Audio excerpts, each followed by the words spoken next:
Patna high court ने बिहार लोक सेवा आयोग यानी बीपीएससी द्वारा जारी सहायक अभियंता यानी सिविल भर्ती की अंतिम चयन सूची पर पुनर्विचार करने का निर्देश दिया है।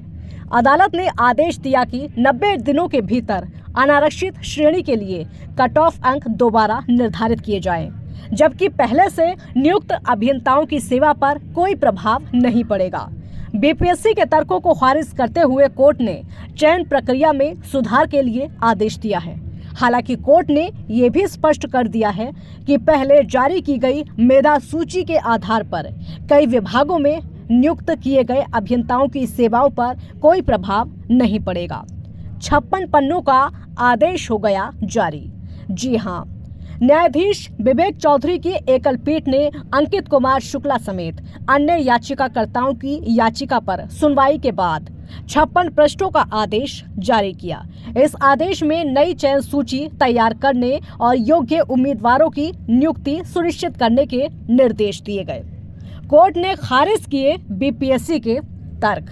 जी हाँ, कुछ ऐसा ही हुआ है।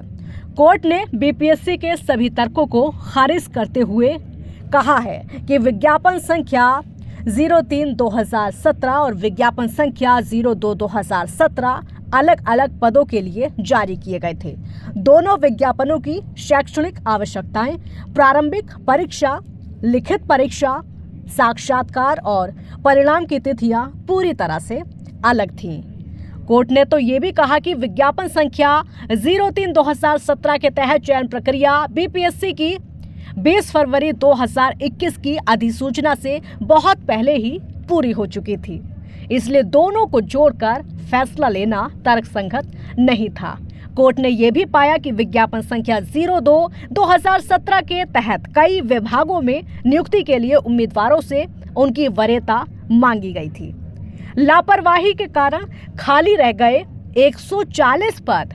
जी हाँ, कुछ ऐसा ही हुआ है, क्योंकि लापरवाही इस बार बहुत ज्यादा हो गई है और इसी वजह से कुछ पद खाली बताए जा रहे हैं। कौन कौन से वो पद हैं, चलिए एक एक करके वो भी हम आपको जरा बता देते हैं।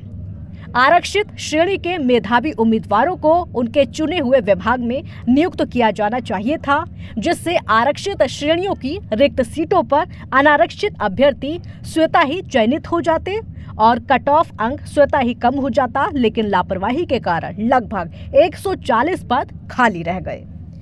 इस गड़बड़ी को सुधारने के लिए सुप्रीम कोर्ट द्वारा निर्धारित सिद्धांतों के आधार पर हाईकोर्ट ने 90 दिनों के भीतर चयन सूची की समीक्षा करने का आदेश जारी कर दिया।